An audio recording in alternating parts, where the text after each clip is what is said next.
Hey guys, it's Linux Next Year. In today's video, I want to do kind of a different video of me buying a product that I've been wanting to get for a while, and just I wanted to upgrade my keyboard in general. I think because the keyboard that I had before was rather cheap, and it started acting up with the switches weren't activating properly, and I was like, well, I need a new keyboard. I have some money from like birthdays and like YouTube money also, and I was like, why not? Let's just buy a new keyboard that I think I would need, because I like to play a lot of competitive FPS games. So it's important for me to get near the best of the performance that I can do when playing video games, either it be like an FPS or something else similar. And so this is going to be a review about the Wooting 60HE that I decided to buy. Then before this video does actually fully start, I did buy this with my own money. Wooting did not send this out to me at all.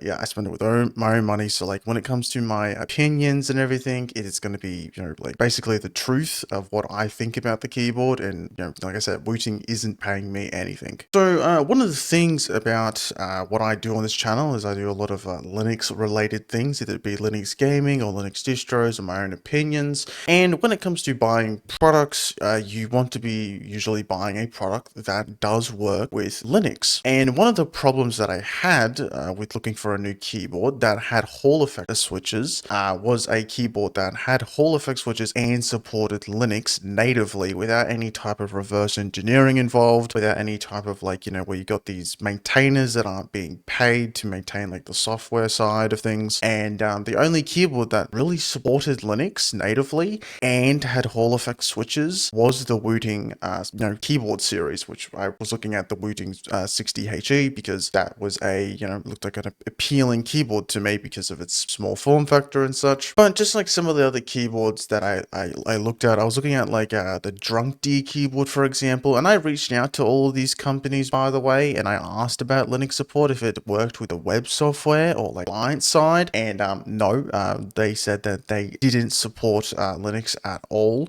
Some said they supported Windows and Mac, but Linux wasn't being mentioned at all. And I mean, that makes sense because Linux is a small market share, but still, it's like you could support it because you're running usually web software in Chrome, and this is what Wooting uses as well. They use their own web software plus a desktop client I'll talk about. And I was just really surprised that these companies, even though they were like $100 cheaper than this keyboard and they looked better as well, they didn't support Linux. So I was like, well, I can't buy that keyboard. So this is why I decided to buy the Wooting 60HE. And all I gotta say is, there is a lot of good things with this keyboard that I'll go into, and the unboxing experience also is very appealing for lots of people. I guess it's very pleasant, and it shows that the company does care about what the users are receiving on their end. So what does the unboxing experience look like? Well, this is the box that you get. I did receive this. It came all the way from the Netherlands. It took about 2 weeks to get to Australia,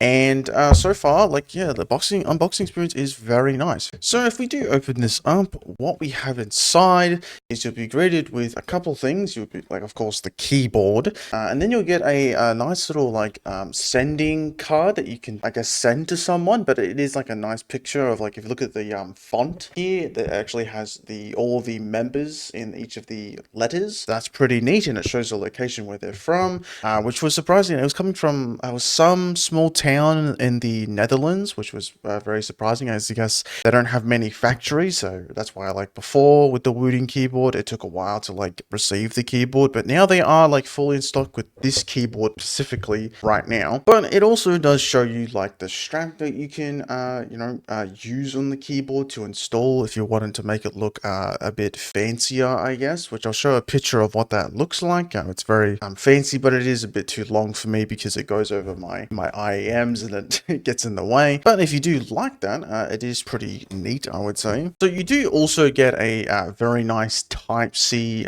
cable that is braided. For me, I don't personally like this color. This is kind of more of an aesthetic thing that I'm trying to go for here, but yellow is not my favorite color, but I do understand it's part of their branding, so of course they include it as a yellow braided cable, and it is braided, so it is durable. It does work properly. There's no real big issues with it. But you also do get a little bag baggy with a couple of things inside. And like I said before about the strap, so it's kind of like this kind of like naming scheme they're going for here, which is called control, like because of like the Hall effect switches, which I'll go further into the video about what those are and what they do. But yeah, it's a nice little strap that you can attach to the side of the keyboard, and like I said, I showed up a picture of what that looks like, and it is pretty cool, I guess, if you do like that type of stuff. And of course you get the other things to actually attach the strap properly, but you also do get two other lacquer Hall effect switches available for you. So let's say maybe one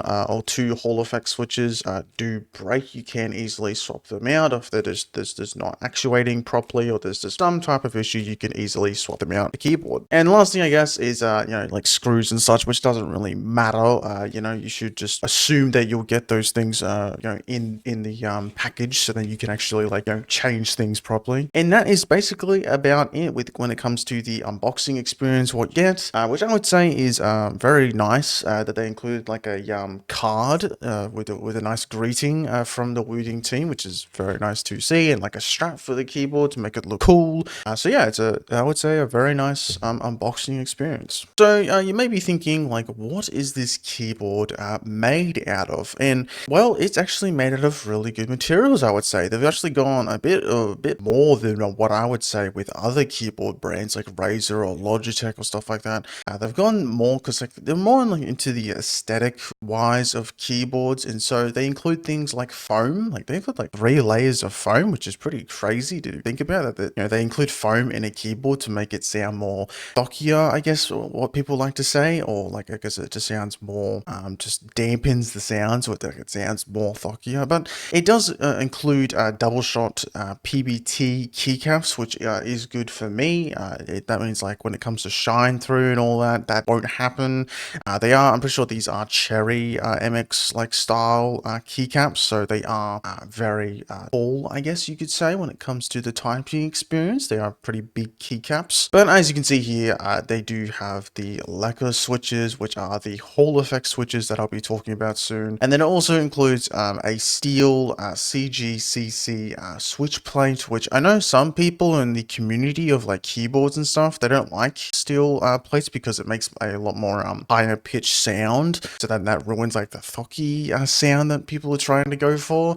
And that's why people buy the modular version of this keyboard, which includes a like styrofoam or like a rubber switch plate, so that the sound is more thockier instead of steel switch plate. But this is fine, I would say, for me. And then like I said, it comes with Florian foam, which is 4mm thick, which is very nice to see. And then we have zinc anodized screws, spill resistant PCBA. Then we have some more foam, which is EPDM foam. I don't know what that means, but you know, cool. It's foam. It just dampens the sound more, which is cool. And then we also have the ABS tray mounted case. And then we have some silicone pad feet. And like I said before, what comes in the box is the nylon strap, the nylon, the silicone attachment for this strap, and then the electroplated binding screw. So overall, I would say they've gone like above and beyond when it comes to, you know, selling a gaming keyboard in quotation marks, like, because this is supposed to be, you know, like the best gaming keyboard that you can buy, and lots of like professionals like to use it in like the esports scene, in like Valorant and CS and Rainbow and all those like FPS shooters where you're like strafing and stuff like that. So this is like the best keyboard for that. But besides that, like, since they're like into the more enthusiast side of keyboards, they include like this foam to like dampen the sound a bit. They you know, partner up with another company to make some really good switches, which is you know, add like a little strap to make it a bit more just unique with the keyboard. So you may be thinking like, oh, why is this the best gaming keyboard, and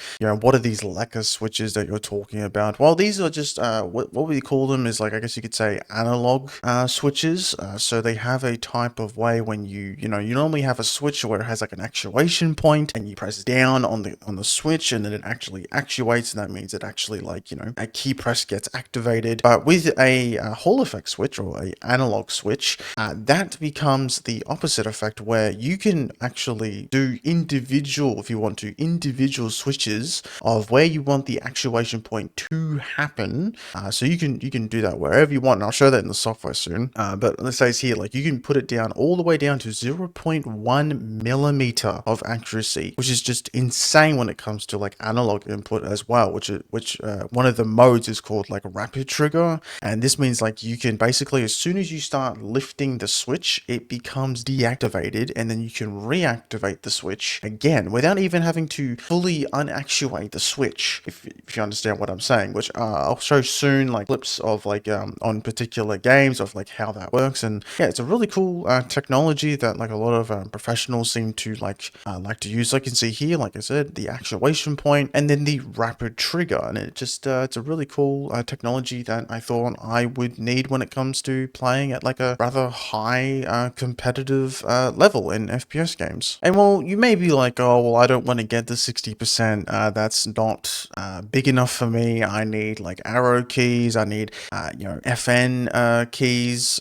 you need your F1, F12, all those types of keys. Well, they do have other keyboards that you can buy, like the 80HE, which actually is brand new, and it's basically only just starting to come out. You have to pre-order it, and for me, it would be expected at the warehouse of mid-August 2024, and then it'd probably take another couple weeks to arrive here. So yeah, it would be a while for it to arrive. But if you do want like an 80%, that's probably what the keyboard I would have bought if this was available and it was rather affordable, as I know it's a pretty expensive keyboard in Australian dollars. It's like close to like $400 ish, like really close to that, plus shipping. It would be around $400.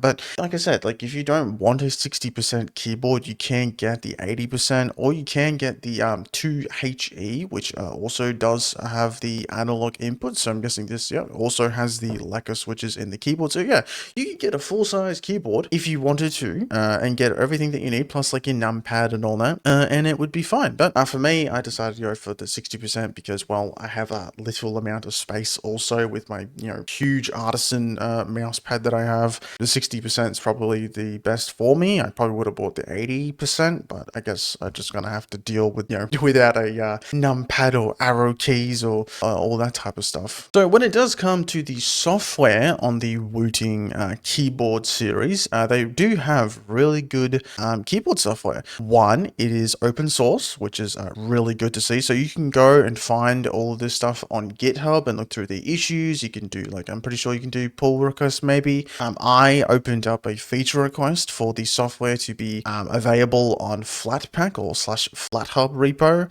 because I think that's probably the best place to put the desktop application, so that you can get free advertising from FlatHub also about the Wooting desktop application, and then that will show that like, hey, these keyboards that are supported on Linux, and then people would actually buy Wooting keyboards because it supports Linux natively. But like I said, it does have a desktop application that you can get, which does include Linux here, so you can use it, or you can use the web version. So for most people, you could just use the web version, and the web version does work on Linux, but only on Chrome browsers or Chrome-based browsers. So if you're using like ungoogled Chromium browser, or the regular Google Chrome browser, or Edge, or Opera, or Brave, all those browsers should work properly with the utility web application software. But for this video, I guess I'll show the Linux one. So what they have is a .app image file, which is probably the best next app image you could provide, the next best package manager you could provide for Linux, because you don't really want to be producing all of these different packages for different distros where you could just choose one or two. Like I said, like Flatpak would probably be the next best one, because it can be easily distributed on a software store, like on here, like on Discover. It could be easily distributed on here, and you could easily find it and just install it, and then that would be it. But I guess this is fine for now. You can go by .app image, and then for me, I used a application called Gear Lever, and you can easily just drop the utility application .app image in here to install it. So you just open up your file manager, and then we would download this, downloads, pull up Gear Lever, and then we just drag and drop the .app image into the Gear Lever application. Then we click unlock, it will detect it, and then you click move to the app menu, which means it's just going to create a shortcut for your application menu so you can actually launch it. And as you can see here, I already have it pinned in my favorites, and we can just easily launch it. And when you do first launch the the application, it may prompt you to update the keyboard, and there's nothing else you actually have to do when it comes to like, you don't need to set up like some udev rule for the keyboard or some config file to make the keyboard work properly. It will easily detect it. Like I said, it may prompt you to flash some new firmware onto it so that it can actually just work better with the software and with your computer. But like the first page that we have here is the color settings, and like the RGB, which there is a lot of different settings that you can choose from. We have our base layer here, so we can do like an effect selection. We can choose a wave if we want to, which is very basic. We can do a cycle, which just goes through colors, and then we do have the effect layers here, which is the better effects, I would say, for this software versus just the regular wave or cycle or static. One of the other RGB stuff that you can do is the effect layers, which is, I would say, is a lot better than the regular ones, of course, but it doesn't really matter that much. They are just just simple like RGB thing, different effects and all that. But there is one mode that I do like, which is called AOE, and basically what this shows, and we touch what it shows is how the Hall effect switches work. So if we go to our full like face cam here and we just press D here, we can see if we just press down on the switch, it has a sensitivity of like when you press the switch down fully, so that's fully pressed down, then I slowly like let going of it and it slowly disappears. And that just shows how, I guess, like the analog type technology works in the switch because of this magnetic switch that creates this Hall effect where you can just have this individual sensitivity when you're pressing down your switch. And you may think this may not really matters that much, but a lot of people think that like the mouse is what defines you with your aim, but there's also the other side of where when you're in a game and you're moving really fast, or you're strafing or holding corners or peeking corners, those things are really important that you peek them properly and effectively, and having like switches that are analog where you get that individual granular control of how you get to peek a corner instead of having to press down on some actuation point is a lot better, I would say, and you can decide when that actuation point happens. So that's why I say like this effect is like really cool, because it just shows how this works. But the other effects on here, you got like ripple and stuff like that, which is pretty basic. Some other keyboards show this, or like touch is another one that shows like the sensitivity of pressing down a switch. So you can see here like I'm half pressing it and then full pressing go, which I think is pretty cool. So if we do go to the performance tab here, and this is where we can see all the nice cool features when it comes to getting real like performance out of the keyboard on the Hall effect switches. So the first one is you can set the actuation point. So for me, I've set to 1mm right now for those switches, and then what we can do is set per key actuation. So we can set individual switches. So my WASD, my X, my Z, my V, my G, my F, my B, spacebar, I think that's it, are all 0.4mm, which is very, very, very light to press down on. So like I could just accidentally, like not even barely press the switch and it will activate, which is just crazy to think about, that you could just like accidentally, like I'll accidentally like have like a lazy hand and I'll just slowly start pressing down on the switch, and then my character will start moving and I'm like, oh, what, whoops. But that's the cool thing, is you can set individual actuation points. So like for my super, it's 3mm, so it's a lot more harder to press it by accident, and I actually have to basically fully press it down to actually actuate the application launcher, so then I don't accidentally like tab out of my game accidentally. And then same when it comes to like tab or caps or escape and all that, or my 1 2 3 4 5, like I basically kind of need to press it down, not too far, but like I still need to press it down a decent amount. And then the other one is the rapid trigger mode, which, as it says here, rapid trigger dynamically actuates and resets your key based on your intention to press or release the key. Rapid trigger starts and ends after the actuation point. So basically, as soon as you start let going of that switch and you repress it, it will actuate, which is a really impressive thing. So if like you set this to like 0.4 for like, let's say all the switches, and you set this to like 0.2, then that would be insanely fast, and it would be like I said, you would be making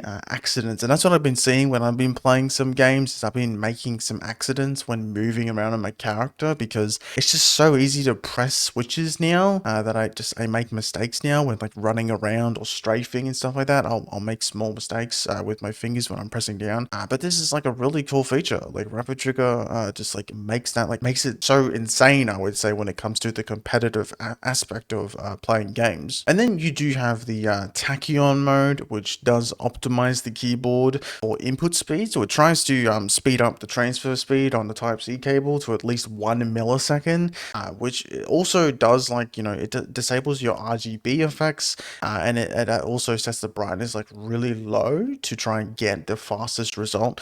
But personally, I haven't detected the speed result of that latency being 1 millisecond faster. I just can't detect that. It's kind of hard to detect that type of stuff with latency wise versus something like an actuation point in like Rapid Trigger. Like these, like I can notice when I'm doing, but like it is still cool though. If you are like affected by like latency, you set it to tachyon mode, it will set to 1 millisecond. And the thing is, it only works really with this cable. So if you use another like Type-C cable, you may have problems when trying to enable tachyon mode. So I would just like worry about that. If you're not using like the official one or using like those long coiled cables, then tachyon mode will have problems because of that cable being like so long. But it still is a cool feature. Now the next one I would say is a pretty cool feature and kind of solves my problem when I bought this keyboard as a 60% keyboard, which meant that I didn't have my arrow keys, or let's say my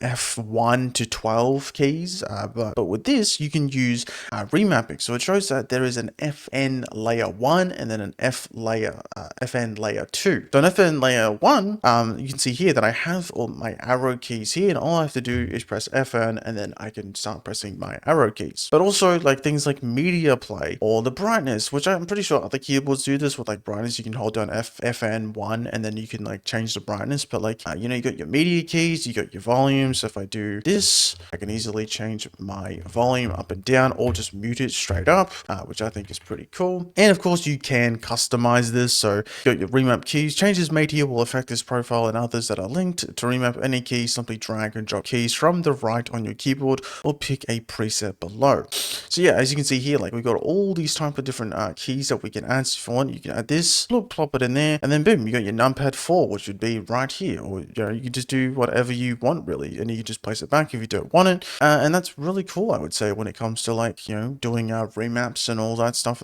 You can do really cool things. And the last one is this advanced key binding. So you can actually make like a certain keycap, like example this, and you can make make something happen. Like you could trigger multiple applications to launch at once, or maybe you want some type of to run on Linux that will launch some type of software, etc. Well, you can do this. So you can do like mod tap, which is 2 different actions on a single key based on press behavior. Hold the key down for the first action or tap key for the second action, which I think is pretty cool.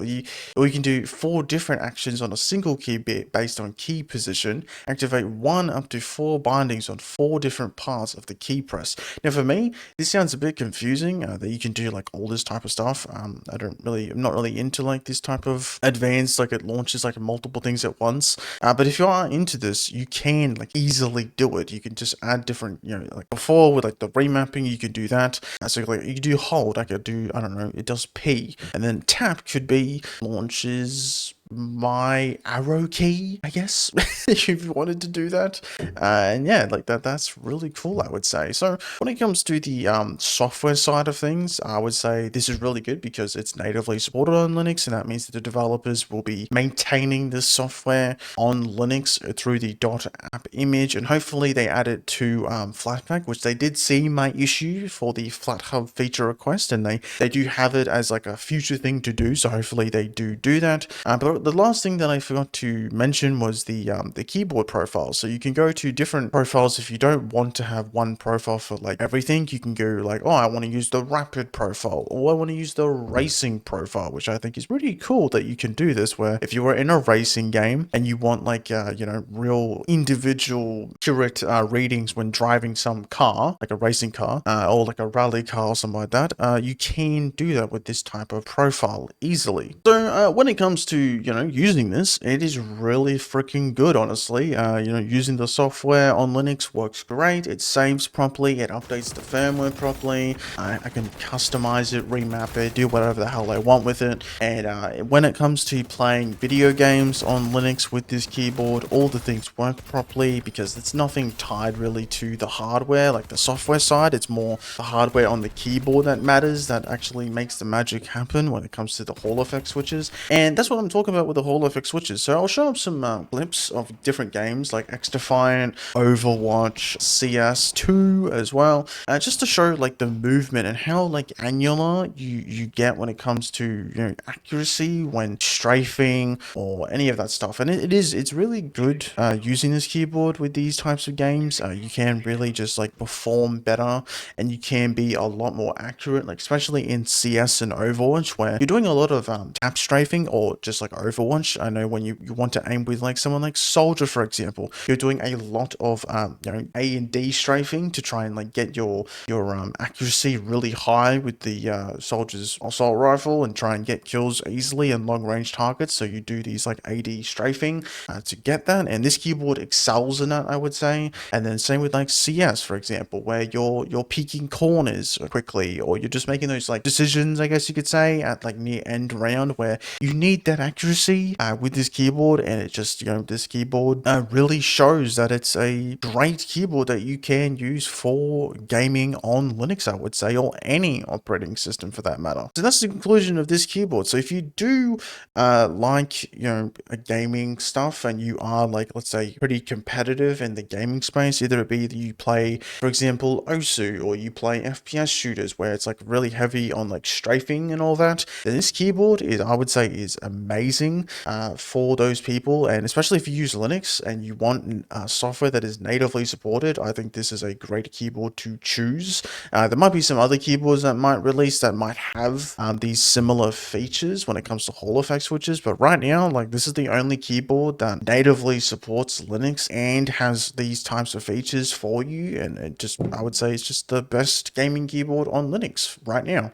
Now for me, like, I'm gonna swap out this case for a TOFU 60 Redux case, which is a very nice, I think it's aluminum case, I'm pretty sure it's aluminum or steel, something like that. It's a very nice case, and it's gonna improve the sound on the case, I would say. I'm probably gonna get a different keycap set, as I don't really like just a plain black keycap set. I want something that looks a bit more fancier, so it looks cool. But that's really what I'm gonna do with the keyboard. Of course, you don't have to do that. You can just use it how it is, the default look, and you'd be perfectly fine. And probably the last thing about this keyboard is the sound. Like, how does this keyboard sound? And I'm gonna show a quick video of how that sounds with an example of the older keyboard that I used and how that sounded and how that compares to it.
So that does it for today's video. So if you guys did enjoy, me checking out this keyboard, me using it for the past couple of days and included the software, definitely give a like. You definitely can subscribe to the channel. Also, we are at like close to 5,000 subscribers, which is actually bloody insane, I would say. So thank you for that. We're getting really close to that. And I will continue to, of course, make like Linux videos. So don't worry, I'm not like straying away from like Linux related things. I really wanted to make a review about this keyboard as it natively supports Linux and it has open source software. So I was like, why not? I should make a review about it. So that does it for today's video. So I will see you guys in the next video. Peace.